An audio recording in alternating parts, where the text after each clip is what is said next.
Hey everyone, how's it going? So on Friday, I showed you guys what books I picked up. Or was it Thursday? No, it was Thursday. Yeah, on Thursday I showed you guys what books I picked up. And today, I talk about them. I'm talking about spoilers, I'm talking plot points. So if you haven't read these, which you probably have because they came out like months ago, so if you haven't read any of these, just skip to the part where I'm not holding up the book. This is the first one I'm going to be talking about, by the way. Skip to the part where I'm not holding up the book. I'm going to hold up the book for as long as I'm talking about it. Skip to the bit where I'm not holding up this issue or the issue that you haven't already read. Or, you know, if you don't care about spoilers, or if you've read the book already, then don't keep watching. You know. And it's like a minute in, and this is criticism that I've had, that like it will get 3 minutes in and I haven't spoken about anything, so I'll get right to it.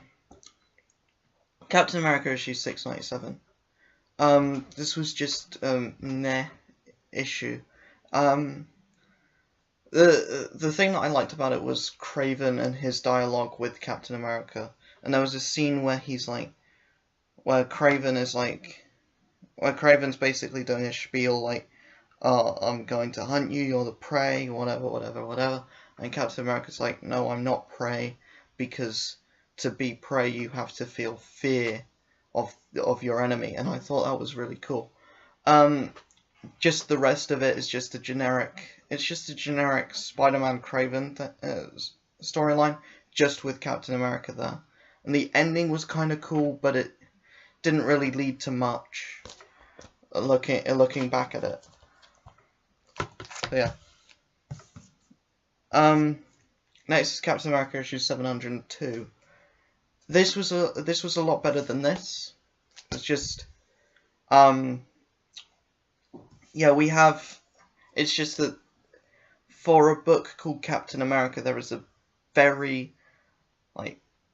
it's very much lacking in the Captain America department.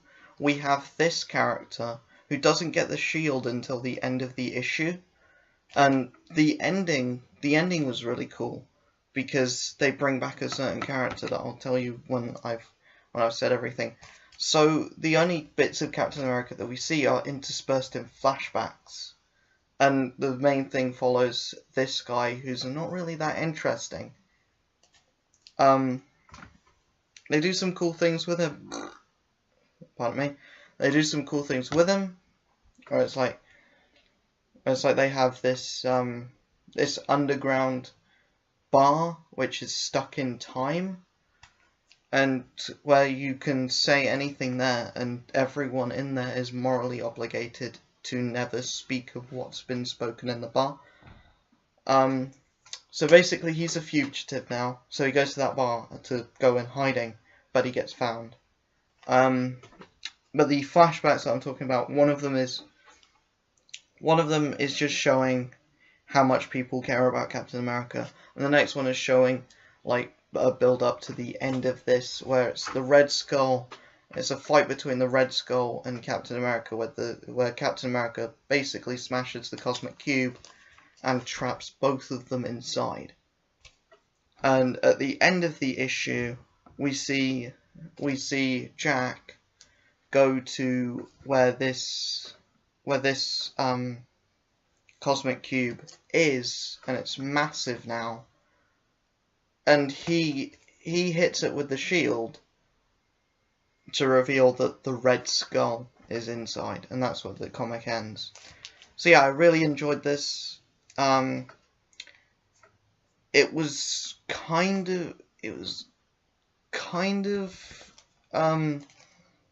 predictable with the way that everything was going. The reveal at the end I kind of saw coming from a mile away, and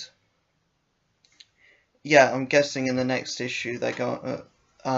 Jack Rogers is either going to have to fight or team up with Red Skull. Since the next issue is called Enemy of My Enemy, it's probably going to be teaming up. Next issue I have to review is Iron Fist, which is probably the best comic of the week. Even though this came out a few months ago. But yeah, I really enjoyed this. It's a really good, like, final issue of the Sabretooth Round 2 storyline. It's basically just the big fight where Iron Fist has gone missing in action, and he comes back like 3 pages in, riding Shao Lao, the magical dragon from Kunlun. And he's just burning everyone, and he basically says to Chosen, look, leave Kunlun or I'll feed you to my dragon. So yeah, that's really cool. And we have like fights between Sabretooth and the Rat of 12 Plagues, and what they do with the rat is cool because he literally can control the 12 plagues. The fight between Iron Fist and Chosen is really cool as well, and that ends with Chosen literally being eaten by Shao Lao. So yeah, that's really cool. So yeah, I really enjoyed this issue. If there's anything that I had to, like, if I had to say anything bad about this issue or the whole storyline as a whole, it's probably that there was a bit too much. It's all style, no substance. But yeah, that's it's a comic book. What are you gonna do? It's not Watchmen, and I doubt it was trying to be Watchmen. And the next book I'm going to talk about is Luke Cage. This is the end of the whole Ringmaster being in the prison storyline, and yeah, it was an alright send off. It's nothing too great. The cover kind of misleads you because it's trying to say that he's going to be in the medical center. He's not. He's this doesn't happen in the whole issue. The issue is basically just Luke Cage trying to find a Ringmaster, fighting a load of people, finds a Ringmaster, slaps him around a bit, and there's one panel which I have to show you because I found it hilarious when I looked at it. And it just makes Luke Cage look like a serial killer. That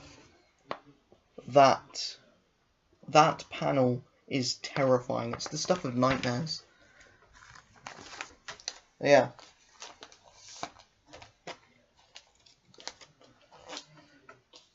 So yeah, I did not enjoy this book at all. It's there's nothing bad in it apart from Luke Cage's, Luke Cage's face half the time.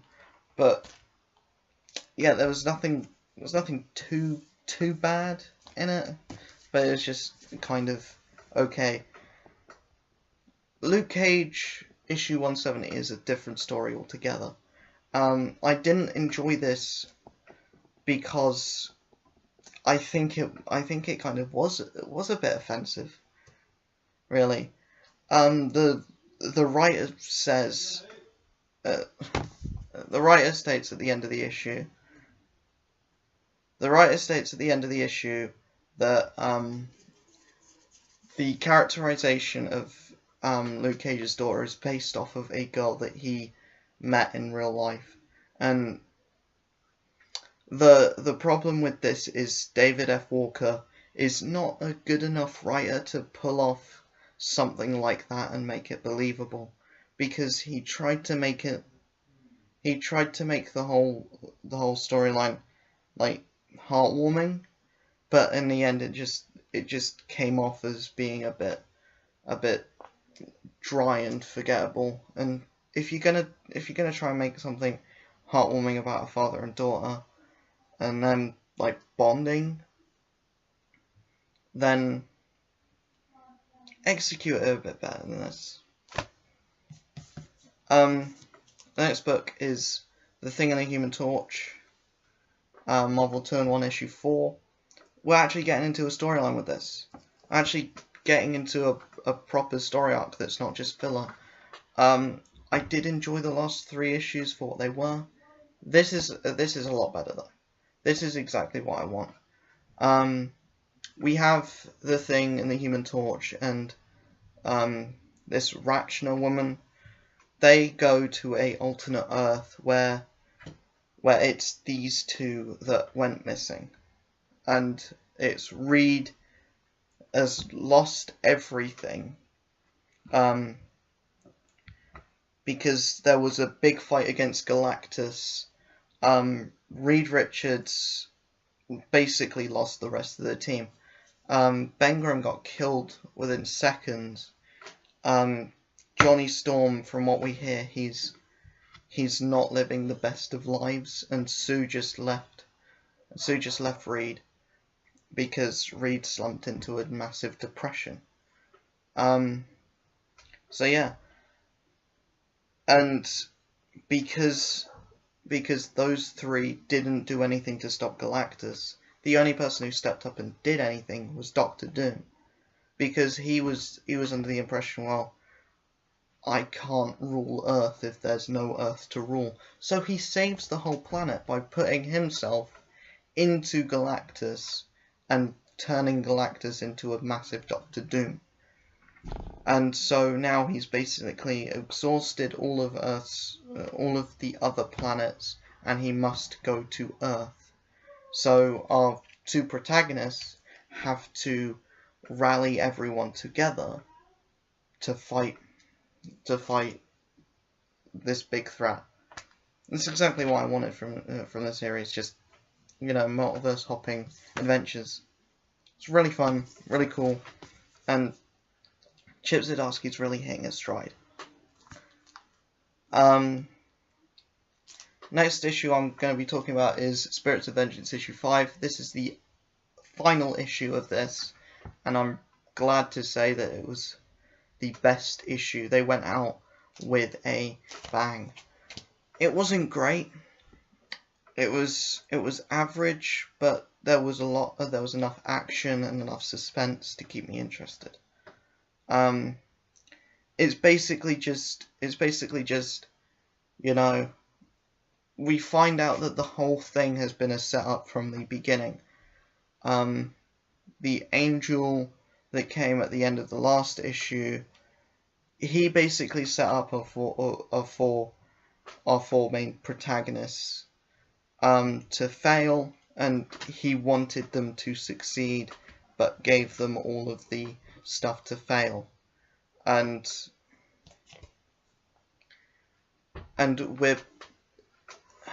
there's a fight with that one woman that I forgot the name of, who was on the cover of issue 3. I don't remember what her name is, but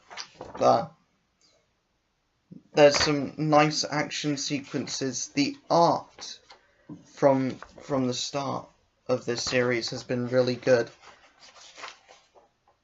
and yeah, it's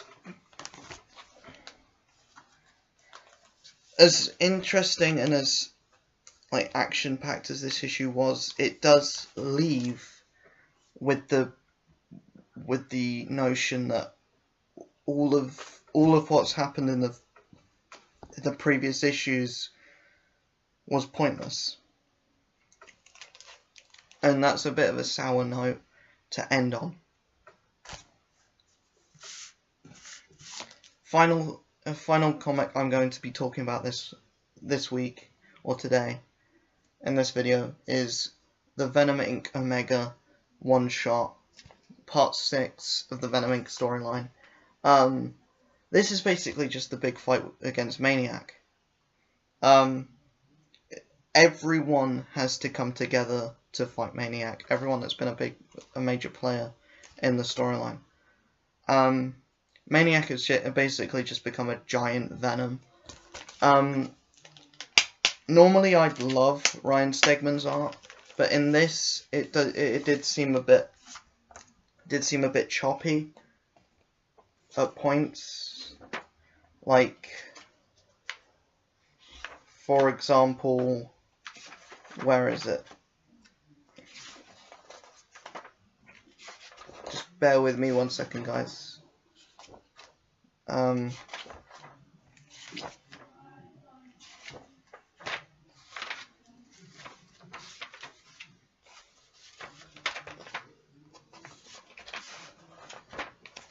There. The way that he draws this giant Venom, the Lee Price Venom, he does make him look quite chunky sometimes, and it's hard to find a villain threatening when it just looks like you've given Wilson Fisk the symbiote. But yeah, apart from that, it's a really good ending. It's basically the only thing that they could have done to finish this storyline off. Just have a big fight against a giant symbiote. There is one scene where Peter's giving a